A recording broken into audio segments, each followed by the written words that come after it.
Hello everyone, মোৰ আকৌ এটি ভিডিঅ'লৈ সকলোকে স্বাগতম জনাইছো। আজি ৰাতিপুৱাই মিঠা আলু বইল কৰিছো। বেলেগ বনাই থাকিবলৈ সময় নাই, এঠালে ওলাই যাব লাগে। বেটাও স্কুললৈ গ'ল। এতিয়া এইখিনি ধুনীয়াকৈ বাকলি গুচাই আমি বহি লৈছো ইয়াতে খাবলৈ। এনেকৈ খাই বৈ উঠি এয়া ওলাই আহিছো একেতে আৰু ময়ে। আমি জলদিকে আহিছো কাৰণ বেটা আহি পোৱাৰ আগতে আমিও ৰুম পাবহি লাগিব, তাক আকৌ স্কুলৰ পৰা আনিব লাগিব। সেই কাৰণে আহি বৰ্ডিং ফিল্ড পালো। বৰ্ডিং ফিল্ডতো ডাঙৰকৈ মেলা হৈছিল, শিৱৰাত্ৰি মেলা ভাঙিব ধৰিছে এতিয়া। আৰু দলৰ ওচৰ পালোহি। চাওকচোন চাৰিওফালে মানে গোটেই দোকানেই হৈছিলে আৰু এতিয়া সব ভাঙিব ধৰিছে। দুয়ো সাইডে এনেকৈ কিমান যে মানুহ হৈছিলে নহয়, এতিয়া পুৰা পাতল লাগিছে।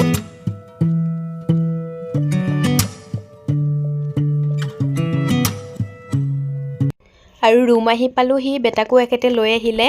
আৰু অনলাইনত কেইটামান অৰ্ডাৰ দিছিলোঁ বহুত কেইটা, পিছে দুটা আহিলে। এতিয়া বেডমিণ্টনত এডমিশ্যন দিছোঁ। এইকেইদিন পঠিওৱা নাই, বস্তুখিনি আহি পোৱা নাই কাৰণে। এইখন বেগখন আহি পালে। আৰু পানী বটল দিছিলোঁ, এইকেইটা 3টা আছে ইয়াতে। পানী বটল কেইটাও ধুনীয়া লাগিছে। এখেতে উলিয়াই আছে, বেটাই কাপোৰ চাপোৰ খুলিব আশায়েৰি পুৰা এইবোৰেই চোৱাত ব্যস্ত হৈছে।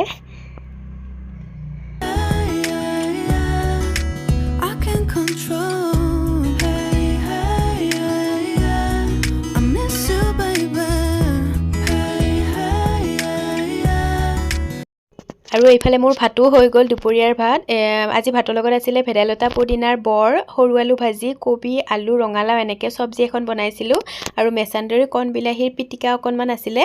আৰু এইফালে আছে মিক্স দাইল। আজি যিহেতু মঙলবাৰ আমি মাছ মাংস নাখাওঁ, আজি নিৰামিষেই, চিম্পুল থালি। এতিয়া পিছে খাই লওঁ ভাতকেইটা আমি।